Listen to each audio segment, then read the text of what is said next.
صلاح الدین ایوبی رحمۃ اللہ علیہ کو ان کے جاسوس نے بتایا کہ ایک عالم دین ہے جو بہت اچھا خطاب کرتے ہیں، لوگوں میں بہت مقبول ہو گئے ہیں۔ سلطان نے کہا آگے کہو۔ جاسوس بولے کچھ غلط ہے جسے ہم محسوس کر رہے ہیں مگر الفاظ میں بیان نہیں کر پا رہے۔ سلطان نے کہا جو بھی دیکھا ہے اور سنا ہے اسے بیان کرو۔ جاسوس بولے کہ وہ کہتے ہیں کہ نفس کا جہاد افضل ہے، بچوں کو تعلیم دینا ایک بہترین جہاد ہے، گھر کی ذمہ داریوں کے لیے جدوجہد کرنا بھی ایک جہاد ہے۔ سلطان نے کہا تو اس میں کوئی شک ہے؟ جاسوس نے کہا کہ انہیں کوئی شک نہیں، لیکن اس عالم کا کہنا ہے کہ جنگوں سے کیا ملا، صرف قتل و غارت، گری ہوئی لاشیں۔ جنگوں نے تمہیں یا تو قاتل بنا دیا یا مقتول۔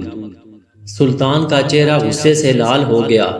سلطان بے چین ہو کر اٹھے، اسی وقت عالم سے ملنے کی ٹھانی، ملاقات بیس بدل کر کی اور جاتے ہی سوال کر دیا کہ جناب ایسی کوئی ترکیب بتائیے کہ بیت المقدس کو آزاد اور مسلمانوں کے خلاف مظالم کو بغیر جنگ کے ختم کرایا جا سکے۔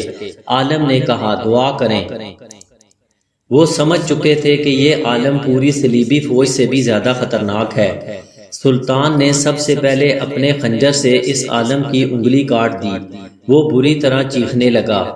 اب سلطان نے کہا کہ اصلیت بتاتے ہو یا گردن بھی کاٹ دوں۔